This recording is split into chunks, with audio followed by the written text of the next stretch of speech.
Boa noite, pessoal. Sejam todos bem-vindos à TVD Parabólica Digital 581 para todo o Brasil. E já deixo o meu beijo especial para o pessoal do Paraná, Ivaiporã 14.1, Pato Branco 44.1 e Guarapuava 19.1. Hoje, nesta noite de terça-feira, temos o prazer de receber o doutor Paulo Porto, ele que é o único neurocirurgião com habilitação para o emprego da neurociência robótica no Brasil e doutor para especialidade na Sociedade Mundial de Microcirurgia e também foi perseguido pela esquerda na época da pandemia. Doutor, é um prazer enorme a sua presença aqui conosco na TVD News e no canal do Silvio Navarro.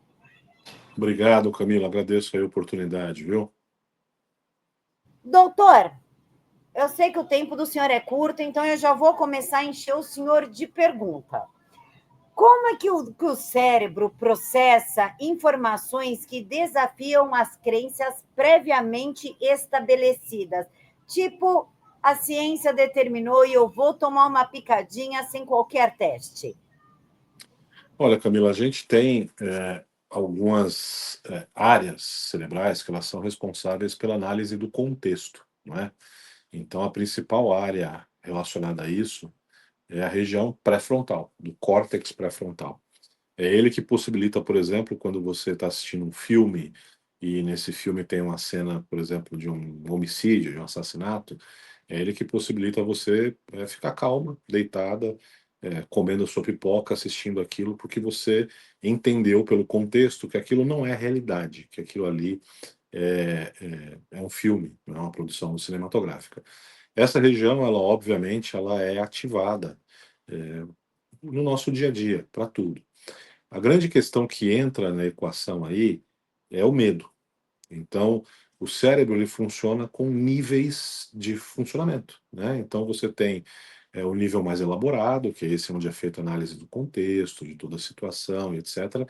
Mas ele tem o nível primário, que é o nível de preservação da vida.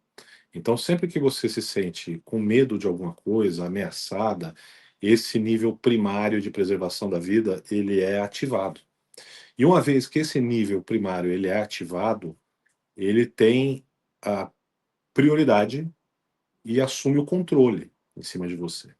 Então, somente pessoas que já têm aí uma prática ou uma maturidade de reconhecer isso é que conseguem fazer, inverter a dominância, fazer com que o córtex pré-frontal domine esse circuito do medo, da ameaça, que é o circuito da amígdala, que a gente chama, o circuito primitivo. Entende?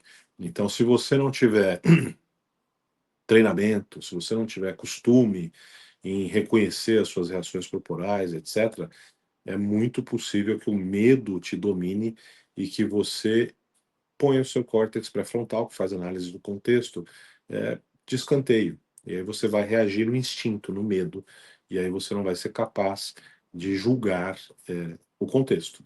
Nessas circunstâncias, é muito mais fácil do que em qualquer outra circunstância você se apropriar de argumentos de autoridade. Como, por exemplo, o FDA disse, o Dr. Anthony Fauci disse, porque a Universidade de São Paulo disse, e por aí vai. Doutor, baseado no medo que as pessoas ficaram com todo o terrorismo midiático que foi feito com intenção mesmo. O senhor, como médico, o único médico autorizado no Brasil a fazer neurocirurgia robótica, foi perseguido. Como é que foi essa sensação de ser invalidado por uma mídia que não tem 0,05% da sua capacidade intelectual? Olha, Camila, eu não me julgo acima de ninguém em termos de capacidade intelectual. Acho que se eu faço as coisas que eu faço, não é porque eu sou um privilegiado, mas porque eu tive oportunidades e eu tive o mérito que eu tive foi me agarrar a essas oportunidades e fazer valer, né? Vários outros médicos foram perseguidos, né? A gente tem o Zeballos, a gente tem o Francisco Cardoso, a gente tem o Cadegiani, a gente tem o Zimmermann, a gente tem o Jackson. Eu poderia ficar aqui dando nomes a entrevista inteira, né? Hoje eu não me sinto feliz em ver que as coisas que eu e esses outros colegas falávamos eram verdade, né? Muito pelo contrário, eu me sinto muito triste, porque por uma questão de ego se suprimiu o debate científico e o que passou a valer não foi um debate científico, foi uma narrativa. Ah, não pode usar cloroquina porque cloroquina pode causar arritmia.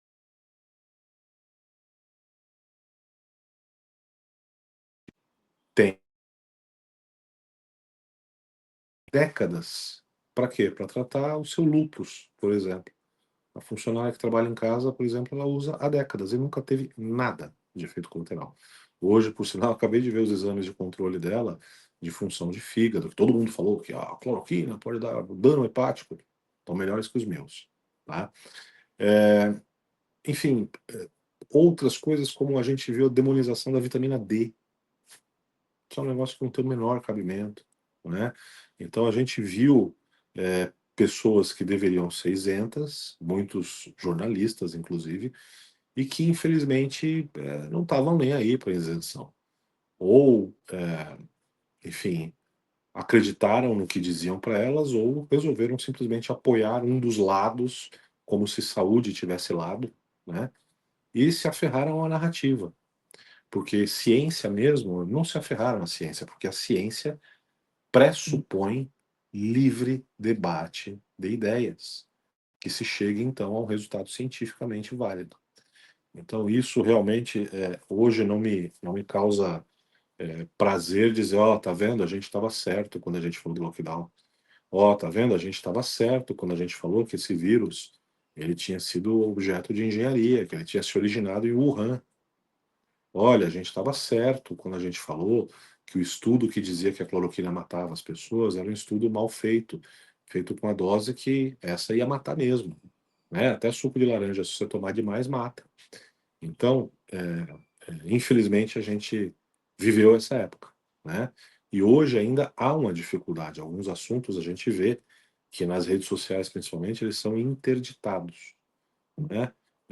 Eu sofri um questionamento, inclusive à época, no Conselho Regional de Medicina, por parte de um político do PSOL, que, ao vivo, no ar, veio querer prescrever ou deixar ou contraindicar prescrição de medicamentos ou de vitaminas ao vivo para a população. E o que eu disse para ele foi: senhor, me desculpe, acho que o senhor entende muito de leis, etc., mas do ponto de vista técnico, o senhor não tem legitimidade jurídica nem formação técnica para prescrever ou contraindicar a prescrição. E aí ele me questionou no CRM e, obviamente, o CRM simplesmente ratificou o que eu tinha dito para ele. Olha, prescrição ou não, isso é prerrogativa de médicos, o senhor não é médico. Né? Então a gente chegou a esse tipo de insanidade durante a pandemia, infelizmente. E muitas pessoas pagaram a vida, né? Pagaram com a sua própria vida o preço disso. Doutor, as pesquisas atuais estão comprovando que os senhores, por exemplo, os médicos perseguidos, estavam corretos, mas mesmo assim as pessoas tendem a resistir à mudança de opinião e ainda defendem essa substância no corpo até de crianças. Por que as pessoas têm essa resistência de mudar o seu ponto de vista mesmo quando confrontadas com informações que contradizem as suas crenças? Olha, justamente porque esse circuito do medo, ele ainda está ativo. E esse é um circuito que domina.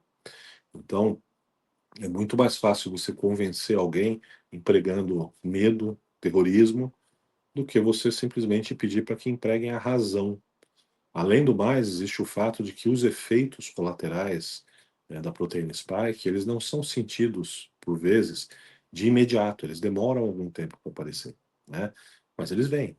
Então, trabalhos muito sérios, mesmo aqui do Brasil, da Universidade Federal do Rio de Janeiro, por exemplo, demonstram que cerca de um terço dos indivíduos expostos a essa proteína vão ter problemas neurológicos.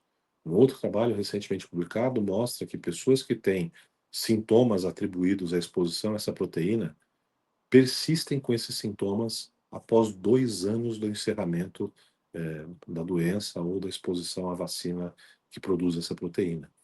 Então, as evidências elas estão aí, cada vez mais robustas, cada vez mais sólidas, E agora eu não acho que a gente precise ficar apontando para trás e falando, olha, você errou, você está culpado, você é um idiota, ou coisas do gênero. Acho que o que a gente tem que fazer, eu prego e defendo o que eu pretendia implementar à época, que é o que, olha, vamos nos juntar e ver de que forma a gente consegue cuidar das pessoas. Porque não interessa se o fulano é de esquerda, de direita, interessa que é uma pessoa que precisa ser cuidada, precisa ser tratada. Né? Eu costumo dizer que isso já aconteceu na minha carreira algumas vezes. Quando entra para mim, na minha carreira, um indivíduo que está precisando de ajuda, eu não pergunto se ele é de esquerda ou de direita. Já tratei altos figurões aí de partidos de esquerda, bem como de direita. E tratei todos da mesma forma, com o mesmo tipo de delicadeza, de gentileza, de empregar os meus conhecimentos, e tiveram bons resultados, independente de serem de esquerda ou de direita. Né? Então, acho que esse é o chamamento que deveria ficar agora. Porque as pessoas que lá atrás foram contrárias ao que a gente apontava, a cautela que a gente solicitava, hoje elas se encontram entrincheiradas.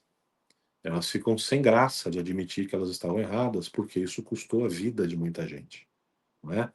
Então, puxa, saiam disso aí, ninguém vai ficar apontando o dedo para ninguém, não. Vamos aí evoluir e tratar as pessoas, que tem muita gente precisando. Mesmo porque mudar de opinião é comum, né, doutor? Somos seres humanos, né? A gente aprende, evolui, vai mudando, né? Eu não me lembro, Camila, se foi o Juscelino que disse essa frase, né? É, mas, enfim, acredito que talvez tenha sido, mas você pode checar isso aí depois. Mas ele falou assim: olha, eu não tenho compromisso com erro. Então, se eu tiver errado e vocês me provarem que eu estou errado, não tem problema, eu mudo de opinião. Inclusive, doutor, o sistema atual ele tende a usar mensagens ideológicas, propagandas comunistas, né? Vamos usar aqui todos os termos, para manipular as pessoas. Como que essas propagandas elas conseguem ser tão eficazes em tempos de crise? Elas são eficazes justamente porque elas utilizam neurociência. Né? Qualquer propaganda, de uma forma geral, ela se baseia lá no fundinho em neurociência. Eu vou te dar exemplos assim do teu cotidiano. Se você entra, por exemplo, num fast food, você já reparou qual que é a cor da luz que está em cima da comida? A luz é amarela. Ah, por acaso. Não, não é por acaso, é porque o comprimento de onda amarelo, ele ativa o centro da fome. E aí isso faz com que você encha o seu prato e muitas vezes depois você foi ali no self-service, no fast food, e pegou mais comida do que você realmente conseguiu comer. Funciona igual quando você vai a Las Vegas e você está dentro de um hotel e a iluminação é pensada para não deixar você perceber se está de dia ou está de noite. Isso tem um objetivo, porque quando chega a noite, você fala, nossa, já está tarde, eu preciso dormir. Você não sabe que horas são, você fica, e vai lá, fica jogando, consumindo, gastando, né? E isso é usado pelo vendedor da loja que você vai comprar ali. Você entrou lá porque você precisa comprar um fogão. E aí você sai de lá com fogão, a geladeira, o micro-ondas. Por quê? Porque o vendedor, habilmente, utilizou o gatilho da urgência com você. Ele falou assim, Camila, olha, eu sei que você veio comprar o fogão, mas, meu, você precisa levar essa geladeira. Essa geladeira vale R$ 8.000 e hoje nós estamos vendendo por dois, mas só tem mais duas. E vai acabar. Pronto, ativou o gatilho da urgência. Aí você vai e compra. Então, muitas dessas propagandas, dessas ideologias, elas utilizam essas ferramentas de manipulação. Então, gatilhos da urgência, da necessidade, da sobrevivência. Olha, se você não tomar 458 doses de vacina, você vai morrer, hein? Pior, seu filho vai morrer. Porque mesmo que você não ligue e morrer, você vai conduzir o vírus e vai transmitir para ele. Quantas pessoas não viram isso? Olha, vacinem seus filhos contra o Covid, porque senão eles vão pegar o Covid na escola, ainda que eles não tenham nada, eles vão levar para os avós deles e eles vão morrer. Então é isso. É isso que é feito de uma forma subliminar. Doutor, esse lockdown severo, essas medidas autoritárias, elas trouxeram um grande impacto para a saúde mental dos brasileiros. Parece, na verdade, que as redes sociais estão piores do que era, um povo meio mais fora da caixinha do que o normal. Como é É, que esse lockdown, essas atitudes completamente autoritárias afetam? Onde afeta? Camila, é mesmo o circuito do medo, né? Então ele impede o julgamento do contexto das pessoas. Não tem um dia que eu não faça consultório que eu veja alguém que pirou, né? Assim, deixou os amigos, brigou com a família, ainda usa máscara e lava a mão com álcool gel até hoje. Outros que estão sozinhos no carro andando de máscara, com os vidros fechados. E aí, quando você, calmamente, fora de um ambiente de medo, você confronta a pessoa com essa atitude, né? Você fala, olha, veja só, o que que você acha que você está se protegendo, ou protegendo a sua família? Olha aqui. Aí a pessoa se dá conta, fora do ambiente de manipulação de medo, de que aquilo realmente não faz o maior sentido. Veja, um dos exemplos mais marcantes que eu dou na época da pandemia, se utilizava, não sei se você vai se lembrar, mas muitos hospitais, shopping centers, até supermercados tinham uma espécie de um container onde eles colocavam as compras e aquilo ali era esterilizado por luz ultravioleta para então ser entregue para a pessoa. Você se lembra disso? Pois é. E você se lembra também que as pessoas foram proibidas de ir ao parque? Então você imagina aqui em São Paulo, né, o Parque do Ibirapuera, um parque amplo, né, bastante, você não precisa andar colado uma pessoa com a outra, dá para dar um espaçamento de pelo menos 2, 3 metros. Sol, sol tem luz ultravioleta. Então, se o sol serve para esterilizar as compras que uma pessoa vai levar para outra, por que que não servia para permitir que as pessoas andassem ao ar livre? Não tem cabimento. Entende? Mas, devido ao conceito de utilizar o senso de medo, de terrorismo, as pessoas não conseguiam enxergar isso. Hoje em dia, quando você fala isso para uma pessoa, a pessoa olha e fala assim: nossa, doutor, é mesmo, né? Isso é óbvio, não tem cabimento. E aí as coisas foram se prolongando. Nós tivemos pessoas que pediram demissão, nós tivemos pessoas que terminaram relacionamentos, nós tivemos pessoas que ah, terminaram amizades longevas de anos e anos por medo, por discordância, né? Tivemos familiares que não foram ver seus parentes porque tinham medo de pegar a doença, né? Nós tivemos muitas atitudes baseadas e amparadas pelo que teoricamente seria o melhor. E aí hoje, né, na verdade não é hoje, né, desde o ano passado, a gente viu um senhor de cabelos grisalhos, né, chamado Anthony Fauci, dizendo que a regra do distanciamento social, ela meio que surgiu, foram esses os termos que ele usou, numa conversa entre ele e os assessores dele. E aí, nessa audiência lá na Câmara dos Deputados dos Estados Unidos, foi perguntado para ele, mas o senhor está dizendo então que não tem evidência científica disso? Veja, a gente estava ali conversando, então isso meio que surgiu, né? Não, não tem evidência. Veja como o medo, ele é poderoso. Doutor, mas tem pessoas que não foram dominadas por esse medo. Eu não usava máscara, saía normal, não estava muito preocupada. Isso é um sistema, eu e uma grande gama de pessoas, né? Isso é um sistema diferencial do nosso cérebro. Por que que essa manipulação pegou em algumas pessoas e outras pouco se importaram? Bom, primeiro, todos têm esse aparelho, digamos assim, todos têm esse circuito cerebral que permite a análise do contexto e permite com que ah, você silencie esse cérebro primitivo que opera na base do medo, o famoso circuito da amígdala. Eu vou te dar um exemplo. Quando você pega um garoto, soldado, 18 anos de idade, da Polícia Militar de São Paulo, esse garoto era um civil até então, e aí você vai treinar esse garoto para que depois de alguns meses que duram a formação dele, ele, quando ouvir um tiroteio, ao invés dele se esconder do tiroteio, ele vá em direção ao tiroteio. Não é isso que os policiais fazem? Ou um bombeiro, quando vira um incêndio, ao invés de ele sair correndo quando alguém grita fogo, ele se jogue em direção ao incêndio para tentar apagar aquele incêndio. Quer dizer que o bombeiro não tem medo? Tem.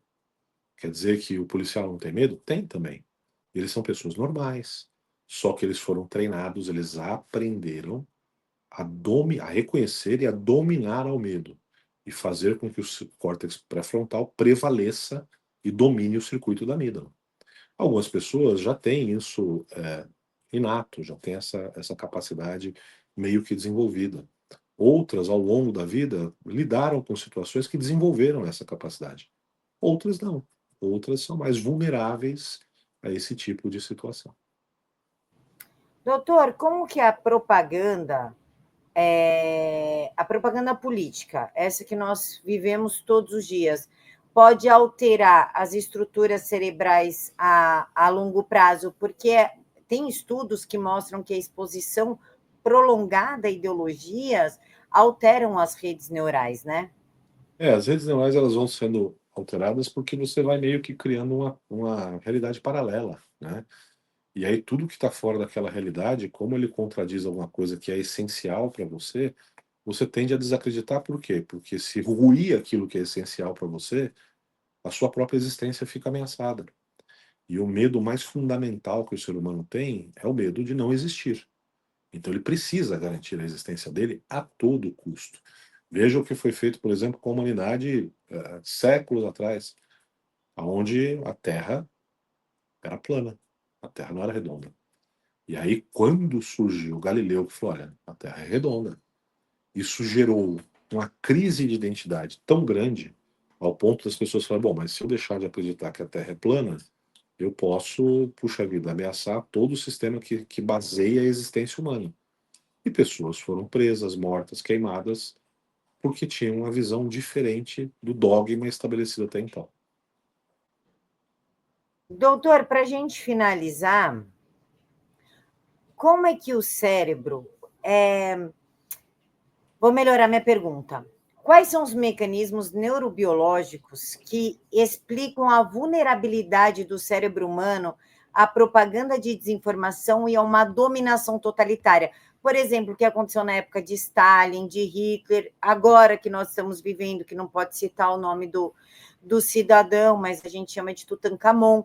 O que acontece dentro do cérebro de uma pessoa que aceita isso sem qualquer questionamento? A explicação aí, Camila, ela não é exclusivamente neurobiológica nem anatômica, tá? Mas ela passa também por uma questão comportamental. Existem populações que estão em algum estado da sua evolução em que elas são mais vulneráveis a isso. Existem pessoas, por exemplo, que elas querem ser tuteladas, que elas querem que digam a elas o que elas vão fazer ou não vão fazer. Vou te dar um exemplo assim, besta, tá? Você já saiu com amigos aí, um amigo seu virou para você e falou assim: o que a gente vai jantar hoje? Aí você vira e fala assim: ai não, decide você. E é sempre essa pessoa que está sempre dizendo: ai, decide você. Essa pessoa, ela é uma pessoa que quer que digam a ela o que ela tem que fazer, o que ela pode fazer. E infelizmente esse traço comportamental, ele não é tão raro assim na população. O que torna aí ainda maior a responsabilidade de um líder, de alguém que esteja à frente de uma instituição, de alguém cuja voz seja ouvida e levada em consideração para tomar decisões. Esse indivíduo ele tem que saber que o impacto que ele pode causar nas pessoas, né? Então a gente tem exemplos de liderança, e a liderança por si só é um outro campo de estudo, tanto para o lado positivo quanto para o lado negativo. Então você tem, por exemplo, o estudo de uma liderança extremamente negativa, maléfica na história da humanidade, que foi Hitler. Como é que você acha que ele conseguiu subjugar uma nação inteira a acreditar que fazer uma limpeza étnica era algo não só aceitável, como era uma obrigação, não é? Mas ele conseguiu. Por quê? Por mecanismos muito sutis de manipulação. Ele aproveitou a ocasião que a população tinha um índice de desemprego muito grande, a situação econômica estava muito ruim, e ele encontrou um vilão. Quem é o vilão? É o judeu. Ah, então olha, vamos matar o vilão que a sua vida vai melhorar. E isso, esse método, ele se repete em várias coisas. Ah, quem é o vilão hoje em dia? É o capitalismo. Ah, então vamos destruir o capitalismo e a vida de todo mundo vai melhorar. Ah, quem é o vilão hoje em dia? Ah, é a rede social livre. A gente não pode deixar as pessoas falarem o que querem sem moderação, porque é por isso que você está todo lascado aí. E aí a coisa vai se repetindo. Quando a gente analisa em profundidade, tira as circunstâncias, o método é o mesmo. É simplesmente eleger um vilão, mostrar quais os benefícios se espera eliminando esse vilão, e aí a população embarca nisso. E foi isso que foi feito. Doutor, eu sei que o senhor está com o horário apertado. convite já está aberto para o senhor voltar. Gostaria de ficar 1 hora e meia com o senhor. Eu tenho uma lista de perguntas. Então, eu quero agradecer a participação do senhor e já convidá-lo a retornar na próxima semana para que a gente continue essa conversa que, para mim, é extremamente interessante e de suma importância para que a população entenda como que a propaganda pode, inclusive, moldar comportamentos. Te agradeço aí pela oportunidade, é um assunto que é complexo, né? Propaganda, liderança, neurociência, mas que um não vive sem o outro. Obrigado aí pela oportunidade. Uma boa noite, doutor. Boa noite, pessoal. Fiquem todos com Deus e a gente se encontra amanhã, neste mesmo horário. Tchau. Tchau, obrigado.